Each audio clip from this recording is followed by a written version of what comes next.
우리 아버지 자위의 분들과 축복 인사하겠습니다. 잘 오셨습니다.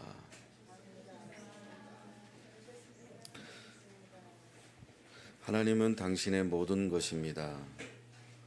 하나님은 당신의 모든 것입니다.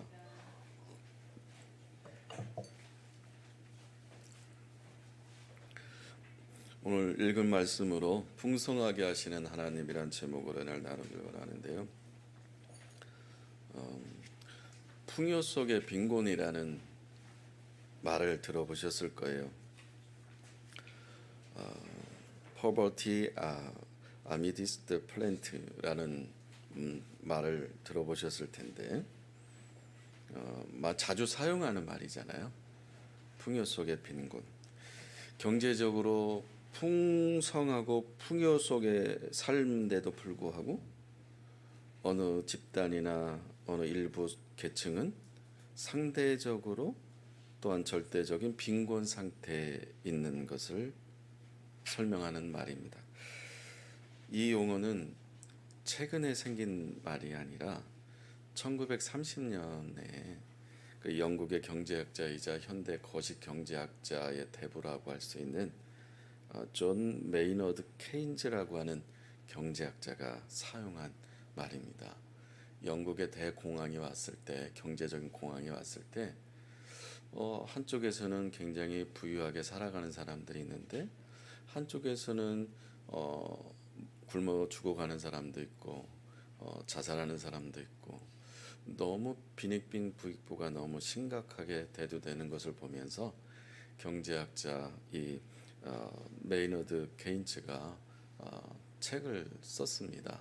그 책이 지금까지 전 세계 경제학을 공부하는 사람들의 후학들의 교과서로 사용될 정도로 그렇게 아직까지 유명한 그런 책이기도 합니다. 경제적 자원이 풍부합니다. 예를 들면 몽골 같은 경우 몽골의 그 지하 자원이 수십 년까지 아니면 100년 이상 사용할 수 있는 자원이 지하 자원이 많습니다. 가스 그리고 기름, 석유 그리고 석탄 여러 가지 자원들이 많이 매장되어 있는데 저희 나라에서도 그 몽골에 있는 지하 자원을 채석하기 위한 채석권을 요청했다가 거절받은 대통령도 있었습니다. 그만큼 지하 자원 하나 갖고 있어서 그거 하나 때문에 힘겨루게 하는 그러한 것을 본 적이 있습니다. 그러나 경제적인 것은 어떻습니까? 풍요 속의 빈곤으로 살아가는 사람들이 우리가 알듯이 너무너무 많다는 것입니다. 한국도 마찬가지고 전 세계적으로 경제적인 공황이고 또한 어떤 부분에서는 자원이 풍부한데도 불구하고 한쪽에서는 정말 살기 힘들다, 어렵다, 힘들다, 어떤 빈곤이 있다. 그리고 그 자원을 골고루 누리지 못하고 살아가는 사람들, 빈곤층이 있는 것에 대해서 사용하는 말이 풍요 속의 빈곤입니다. 이 단어, 이 문장은 경제적인 용어로 사용되기 시작했지만은 사회학적으로도 사용되어지고 있고 오늘날 정신분석학에서 심리학에서도 풍요 속의 빈곤이란 말을 공공연하게 많이 사용되어지고 있습니다. 그 아이러니하게도 풍요로움이 반드시 삶의 질을 높여주는 것만은 아닙니다. 2023년 작년입니다. 세계 137개 국가를 대상으로 행복 지수를 평가를 했는데 탑 10에 들어가는 그 나라는 1위가 어느 나라일 것 같습니까? 핀란드입니다. 2위는 덴마크, 3위는 아이슬란드, 4위는 이스라엘, 5위는 네덜란드, 6위는 스웨덴, 7위는 노르웨이, 8위는 스위스, 9위는 룩셈부르크, 10위는 뉴질랜드입니다. 세계 행복지수가 높은 탑 10의 나라 중에 대부분은 두 나라 빼고는 유럽에 분포되어 있습니다. 그렇게 경제적으로 선진국이라고 하는 그 대국이라고 하는 미국은 몇일 것 같습니까? 15위에 됩니다. 캐나다는 미국보다 더 앞선 13위입니다. 일본은 이웃 국가 일본은 47위가 되고 중국은 64위가 됩니다. 그럼 우리나라 궁금하잖아요. 대한민국은 세계 137개 국가 중에서 행복 지수가 57위에 해당되고 OECD 국가 가입된 38개 국가 중에서 최하위에 해당되는 그러한 나라가 대한민국입니다. 또 여러분 잘 알고 있는 OECD 국가 중에서 회원 38개 국가 중에서 자살률이 제일 높은 나라가 대한민국입니다. 풍요 속의 빈곤을 겪고 살아가는 사회학적으로 사회에 적응하지 못하는 부적응자들, 또한 정신분석학으로 심리학적으로 마음의 병으로 고생하는 사람들이 점점 늘어나고 있습니다. 먹고 사는 문제로 휘청거리는 사람들이 늘어나고 있고 상대적인 빈곤은 점점 깊어져 가고 있는 시점에서 질문을 하나 하게 됩니다. 그렇다면 진정한 풍요로움은 무엇일까? 또 하나 질문은 단순히 배를 채우는 것만이 진정한 풍요로움일까? 이 두 가지 질문이 던져집니다. 행복이라는 단어는 추상적이기도 하고 주관적이기도 하고 상대적입니다. 그런데 신앙 안에서 진정한 행복은 과연 무엇일까? 일반적으로 보편 타당성이 있는 행복은 과연 무엇일까? 이런 또한 궁금증도 생깁니다. 그러면 보편 타당하고 일반적이면서 모두가 다 행복한 그런 풍요로운 것은 어디에서 찾을 수 있을까? 오늘 본문에서 그것을 발견하려고 합니다. 예수님이 제자들과 함께 산에 올라가셨습니다. 산에 올라가셔서 제자들과 함께 앉아 있습니다. 예수님은 산을 좋아하셨습니다. 그리고 산에서 말씀을 가르치고 전하는 것을 즐겨 하셨습니다. 또 산에서 기도하는 것을 즐겨 하셨습니다. 근데 예수님께서 제자들과 함께 앉아 있는데 갑자기 큰 무리들이 군중들이 산으로 올라와서 예수님 앞에 달려오고 예수님 앞에 몰려오고 예수님께 말씀을 들으려고 왔습니다. 왜 이렇게 사람들이 많이 일어났냐면 그 본문에 나와 있는 것처럼 유월절이라고 하는 절기가 소개되어 있습니다.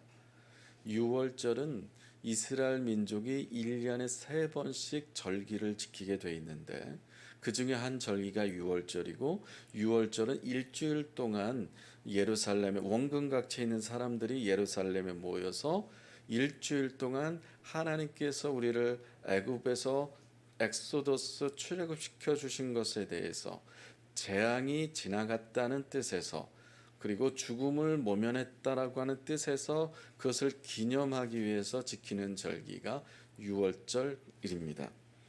그래서 전국에 있는 유대인들이 예루살렘에 모여서 절기를 지키는데 약 200만 명이 예루살렘에 모여서 절기를 지키는 가운데 어떤 사람들은 예수님에 대한 이야기를 알고 있기 때문에 예루살렘에 가면 이스라엘에 가면은 예수님의 말씀을 한번 들어보자라고 서로 이렇게 가족 단위로 그룹 단위로 산에 올라가서 예수님 앞에서 말씀을 들으려고 앉아 있습니다. 근데 그 시간은 끼니를 거르면서까지 식사를 하지 않고 말씀을 듣고 싶어서 달려온 군중들이었습니다. 근데 놀랍게도 예수님은 교회 다니면 영적인 얘기만 하니까 재미없다 라는 말들을 합니다. 세상은 너무 이분법적으로 이원론적으로 너무 구분을 짓고 있구나. 영적인 것은 거룩하고 교회에 사는 것은 거룩하고 교회 바깥에서 하는 것은 거룩하지 않고 이렇게 이원화시키고 이분법적으로 구분하는 것은 매우 좋지 않습니다. 왜냐하면 예수님께서 말씀을 들으려고 산에 올라온 군중들을 보시면서 끼니를 거르고 식사도 하지 않고 와서 말씀을 사모하는 그 사람들에게 육의 양식까지도 해결해 주시려고 하시기 때문입니다. 영적인 말씀도 전하지만 저들이 배고픈 상태이기 때문에 먹을 것도 해결해 줘야 된다라는 그런 예수님의 따뜻한 마음을 우리가 좀 도전을 받아야 됩니다. 예수님께서는 못하실 일이 없으신 분입니다. 예수님께서 제자 빌립을 테스트하기 위해서 빌립에게 질문을 했습니다. 빌립은 12명의 제자 중에서 제일 똑똑한 사람입니다. 아마도 IQ가 150 이상 돼서 멘사 회원 정도 될지는 모르겠지만 과연 저 똑똑한 빌립은 이 많은 사람들을 어떻게 먹을 것을 해결하는지 예수님께서 분명히 오답을 할 것을 알고 계시면서도 테스트를 하셨습니다. 빌립아, 이 많은 사람들을 어떻게 하면 배부르게 한 끼 해결할 수 있겠니? 질문을 했을 때 빌립은 아주 기다렸다는 듯이 그거요 200데나리온이면 한 200만 원이면은 뭐 해결되겠네요. 아주 기다렸다는 듯이 쉽게 200데나리온이면 해결되겠습니다. 이렇게 답변을 한 겁니다. 오답인 겁니다. 또한 이 빌립이 쉽게 대답을 한 것에 대해서 예수님께서 질책하거나 책망하지는 않았다는 것도 우리가 눈여겨봐야 됩니다. 틀렸다고 해서 지적을 하거나 너는 원래 멘사 회원이지 잘난 척하지 봐봐 200달러는 갖고 어떻게 이 2만 명을 먹일 수 있겠어 라고 예수님은 지적을 하지 않았습니다. 그리고 조언도 하지 않았습니다. 야 머리만 좋으면 뭐해. 그렇게 그 빌립에 대한 인격에 대해서 전혀 지적을 하지 않았습니다. 문제 해결과 행복과 풍요로움은 브레인에 있지 않기 때문입니다. 그냥 심플하게 제자들이 어떻게 반응을 하는지 보기 위함이었 것이지 제자들이 믿음 없음을, 제자들이 수준 낮음을, 제자들이 뭔가 뒤떨어짐을 그런 것에 대해서 지적하시는 분이 아니라는 것을 우리가 믿고 예수님은 인격적이신 분이구나라는 것을 우리가 알 수가 있습니다. 두 번째는 예수님의 제자 중 안드레가 갑자기 보리떡 5개와 물고기 2마리를 갖고 있는 어린아이를 발견합니다. 그 2만 명의 군중 속에 이 안드레가 다니면서 보리떡 5개 물고기 2마리를 갖고 있는 어린아이를 예수님께 데려갑니다. 어렵게 찾아낸 겁니다. 그것도 안드레는 대단한 겁니다. 발품 사가지고 노력을 한 거예요. 안드레는 빌립과 같지 않지만 빌립과 다르지만 다른 것은 나쁜 것이 아닌 거기 때문에 다른 것은 다른 것뿐인데 그래서 안드레는 빌립처럼 똑똑하지 않지만 발품을 사서 열심히 군중 속에 들어가서 이 어린아이가 가지고 있는 것을 예수님께로 가지고 왔습니다.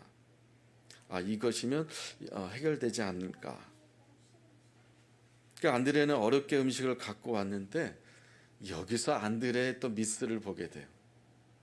가져왔을 때는 정말 거기까지는 너무 안드레는 빌립보다 나은 사람이에요. 머리 좋고 똑똑하다는 소문보다는 안드레 훨씬 더 나은 사람이에요. 땀 흘려 노력했으니까, 성실하게 일했으니까. 근데 안드레가 주님, 이 음식량이 터무니없이 적은데 이 많은 사람들이 먹을 수 있을까요? 무슨 뜻이에요?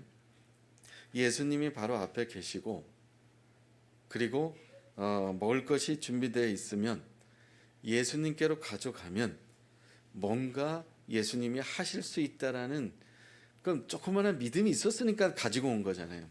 근데 말이 문제가 된 거예요.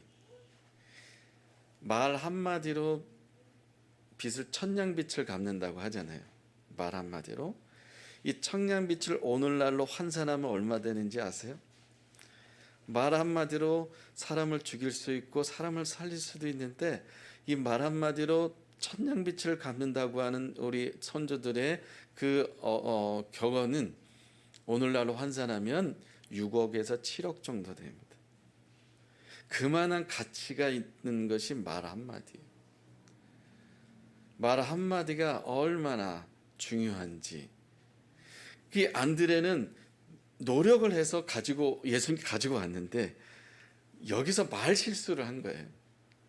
주님, 이거 가지고 이 많은 사람들을 먹을 수 있겠습니까?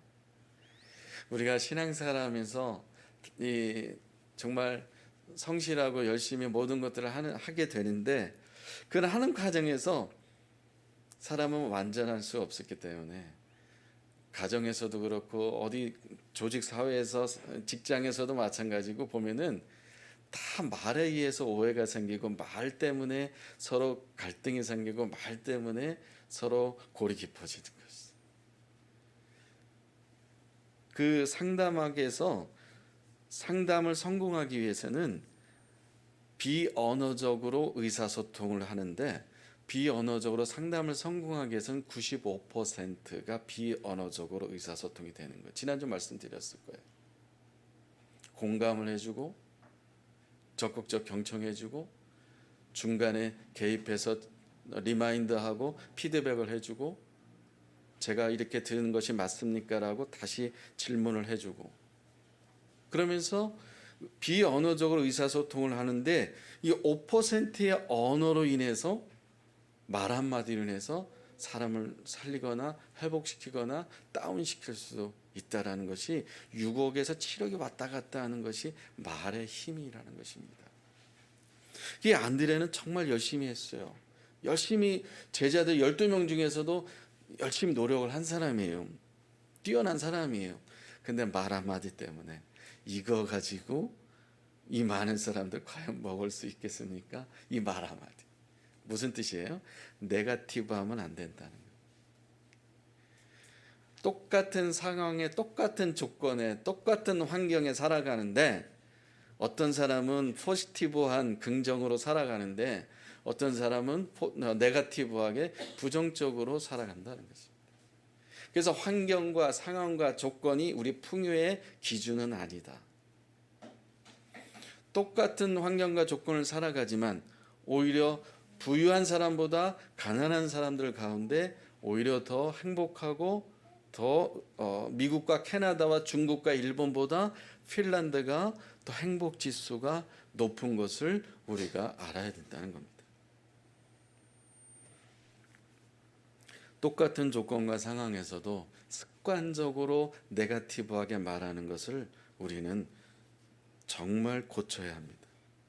보리떡 5개와 물고기 2마리가 있고 예수님이 함께 계심에도 불구하고 있는 것에 대해서 감사하기보다는 없는 것의 불평과 불가능하고 부정적으로 말하는 이 습관을 우리는 예수님의 이름으로 대적하고 끊어야 합니다.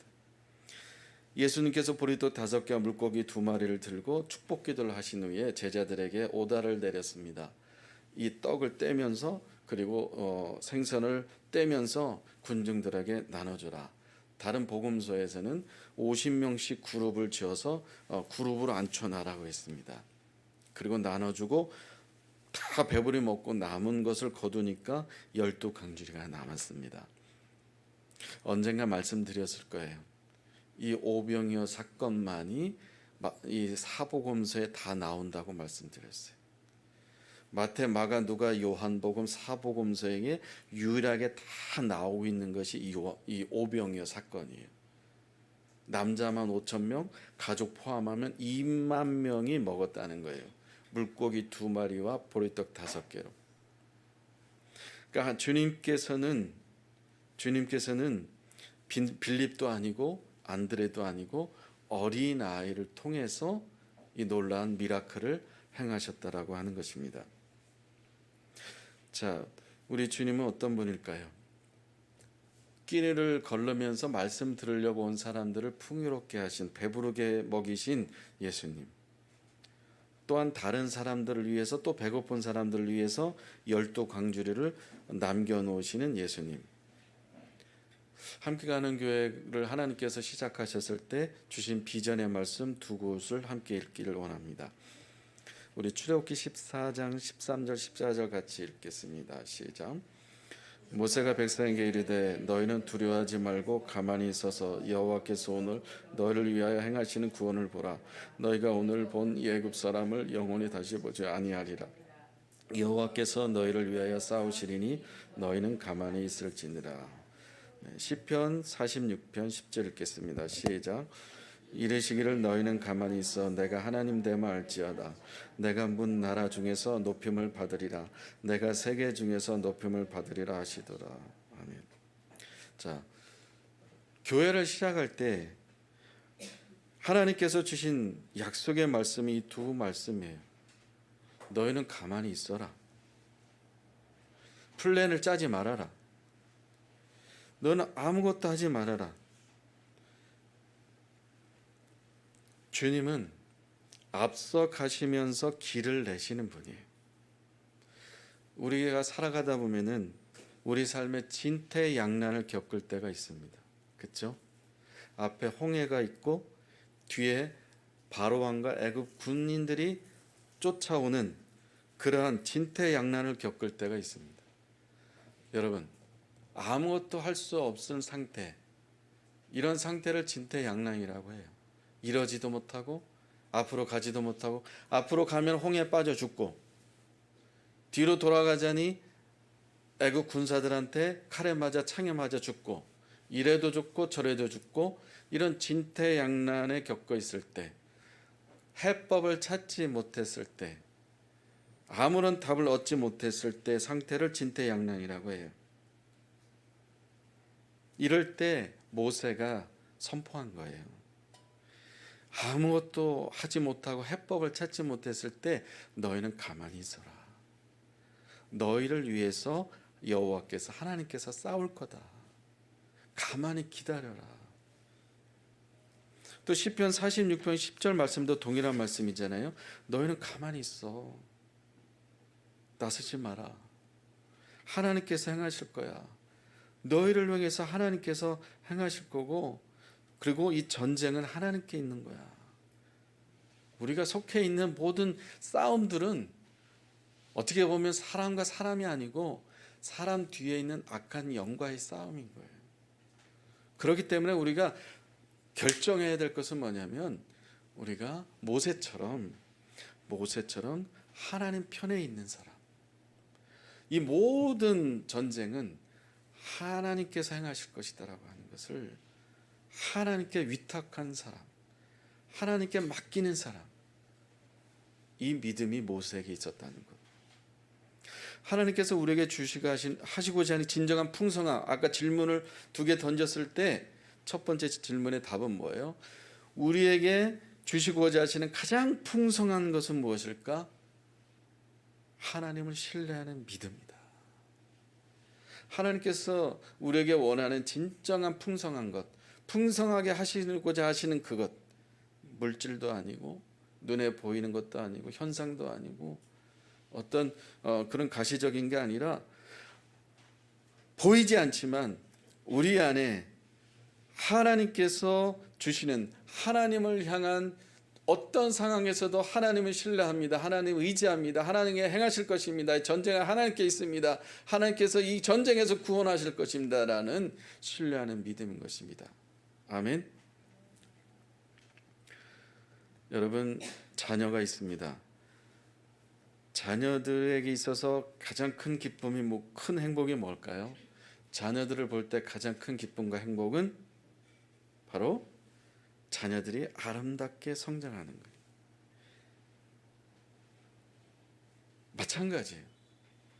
마찬가지요. 우리는 하나님의 자녀잖아요. 그럼 하나님의 자녀로서 우리의 기쁨은 뭐가 돼야 됩니까? 우리 하나님의 기쁨이다. 하나님의 자녀로서 하나님께 하나님께서 기뻐하시는 모습, 바로 우리가 믿음이 성장하는 겁니다. 믿음이 자라가는 거예요. 보리떡 5개와 물고기 2마리를 예수님께로 갖고 가면 예수님 무엇인가 반드시 행하실 거라고 하는 어린아이의 믿음이 우리에게 있어야 합니다. 말씀을 마무리하겠습니다. 우리 삶에 없는 것 때문에 절망하지 말아야 합니다. 우리 삶에 안 되는 것 때문에 낙심하지 말아야 합니다. 우리 삶에 빌립과 같이 똑똑한 브레인을 내려놔야 합니다. 우리 삶에 안드레와 같은 기회주의와 부정적인 네거티브한 말을 버려야 합니다. 우리는 어린아이와 같은 믿음으로 주님께 나아가야 합니다. 주님께서 어린아이의 믿음과 오병이어로 12바구니를 남기셨듯이 오직 주님만을 신뢰하는 믿음으로 나아갈 때 풍성한 은혜를 누리게 될 줄로 믿습니다. 우리는 매월 마지막 주간을 영적 성장과 부흥을 위한 요나 3일 기도회를 정하고 있습니다. 내일부터 28일까지 3일 동안 끊어지지 않고 개별적으로 기도하는 것을 하는 것입니다. 하루에 한 끼 금식을 하고, 그리고 기도하기 전에 요나서 1장부터 4장을 읽고, 그리고 개인 기도처소나 아니면 교회에서나 집에서 3일 동안 끊어지지 않고 요나가 기도했던 것처럼 우리도 기도하는 것입니다.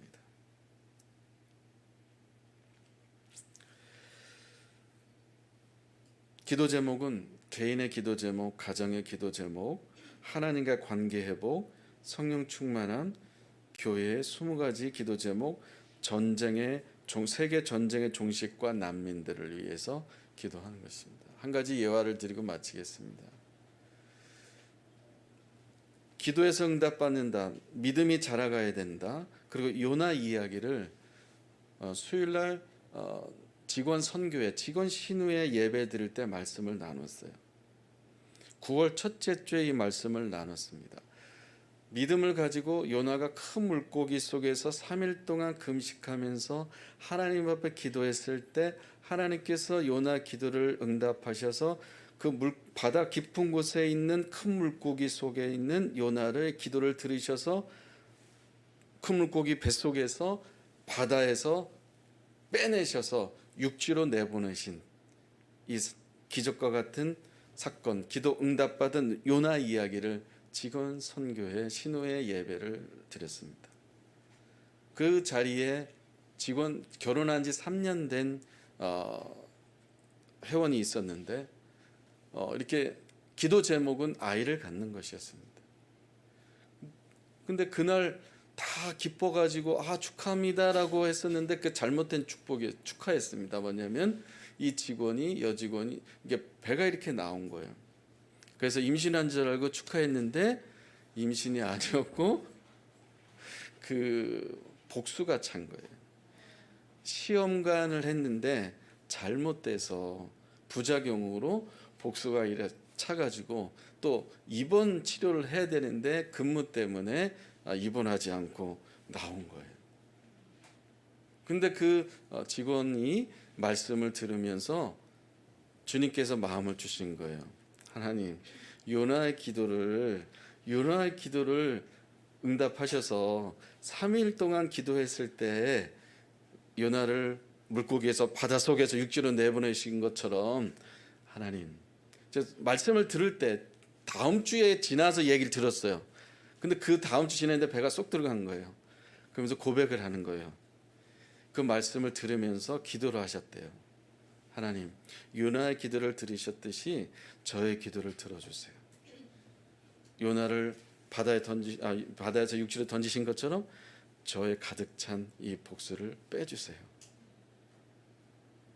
그래서 일주일 동안 기도를 했는데 진짜 응답 받아가지고 다음 주 직원 신우에 나왔을 때 배가 쏙 들어간 거예요. 그래서 저희들도 매월 마지막 주에 요나 3일 기도회를 해보자는 거예요. 여러분은 개인적으로 교회 안 오셔도 되고 있는 처소에서 집에서 요나서 1장부터 4장을 읽어. 짧아요. 본문이 짧아요. 또 요나서는 굉장히 하나님과 요나가 얼마나 티키타카인가요? 티격태격하면서 얼마나 재밌게 대화하면서 살아가는지 몰라요. 요나서를 4장까지 읽고 묵상하면서 기도 제목을 가지고 여러분의 간절한 절박한 기도를 제목을 가지고 기도해 보십시오. 3일 동안 월요일날 하고 끊었다가 수요일날 하고 하는 게 아니라 3일 동안 해보십시오. 모든 문제를 해결하시고 모든 것에 주관하시는 살아계신 하나님이 저와 여러분들에게 가장 풍요로운 믿음을 3일 기도회를 통해서 주시기를 원합니다. 요나 3일 기도를 통해서 여러분의 간절한 기도 제목이 미라클, 기적이 일어날 수 있는 그러한 큰 믿음을, 풍요로운 믿음을 모두 가지시기를 축복합니다. 우리 찬양하겠습니다.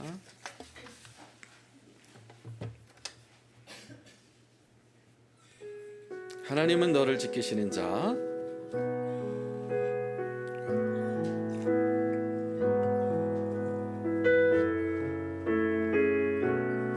하나님이 어떤 분인지 찬양합니다.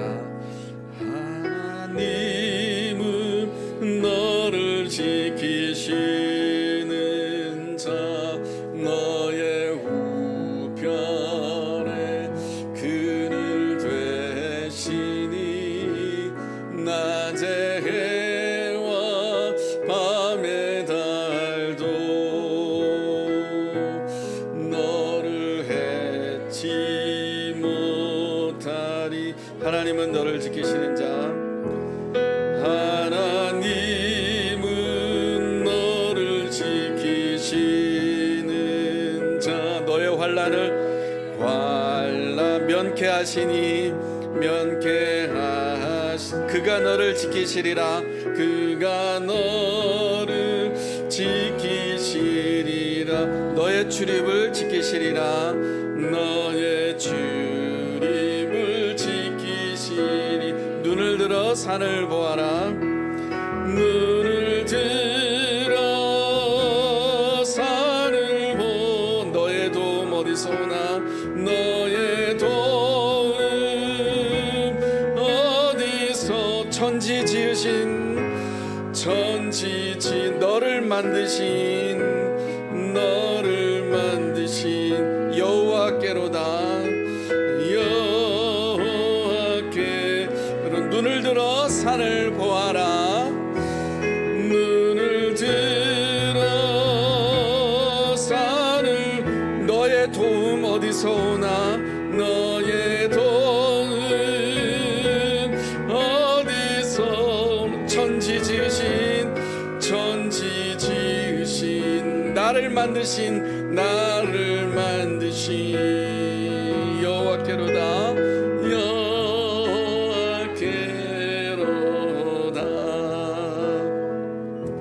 아멘.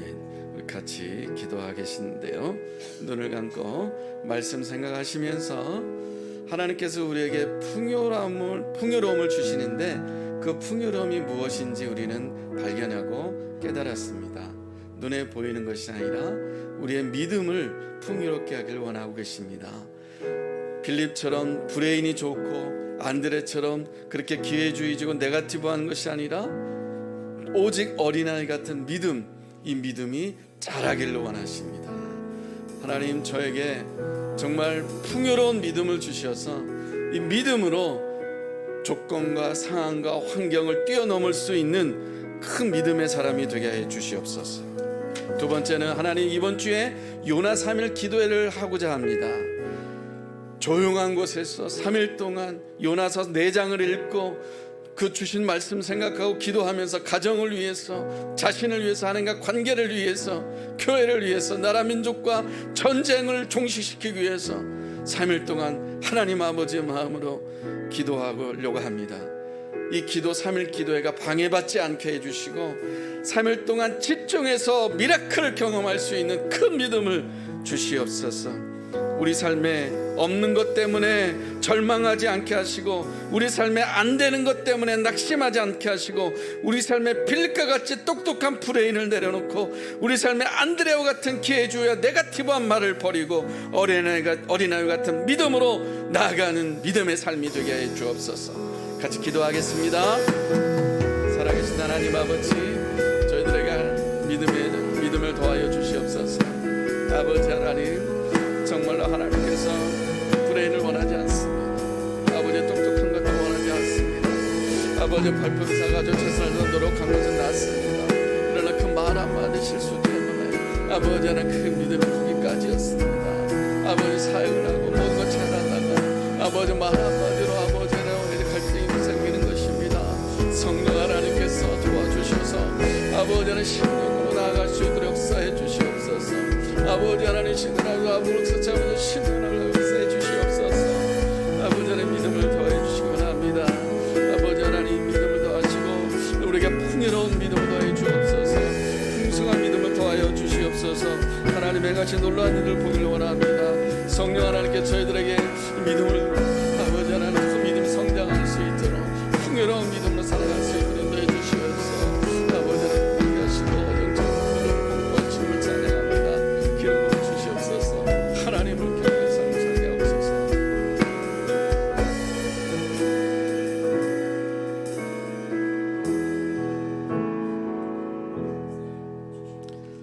하나님 아버지, 우리 모두에게 이 땅에 살아가는 동안 풍요 속의 빈곤으로 살아가는 사람들이 얼마나 많은지 모릅니다. 아니 그 중에 사회학적으로 아니면 심리학적으로 정신분석학적으로 우리 자신도 풍요 속의 빈곤으로 살아가는 사람 중에 한 사람일 수도 있습니다. 하나님, 이 시대 속에서 아버지는 세상 흘러가는 물결에 우리가 살아가지 않게 하시고 우리에게 풍요로운 믿음을 허락해 주셔서 이 어린아이에게 있는 예수님께로 가져가면 미라클이 일어난다고 하는 이 어린아이 같은 믿음을 허락해 주시옵소서. 풍요로운 풍성한 믿음을 주셔서 하나님의 기쁨이 되길 원합니다. 어떤 문제와 사건을 상황을 위한 해법으로 빌립과 같은 브레인도 아니고 안드레와 같은 발품과 성실함도 필요하지만 말 한마디로 실수를 함으로 인해서 그런 네거티브한 것이 아니라 순전한 마음으로 풍성한 풍요로운 믿음으로 하나님의 살아계심을 증명해낼 수 있는 믿음의 사람들이 되게 하여 주옵소서. 이 한 주간 요나 3일 기도회를 통하여 이것을 선택하고 결단하고 선포한 실천하는 기도하는 사람들에게 아버지 놀라운 응답에 놀라운 기적이 일어날 수 있도록 역사해 주시옵소서. 예수님의 이름으로 기도합니다. 아멘.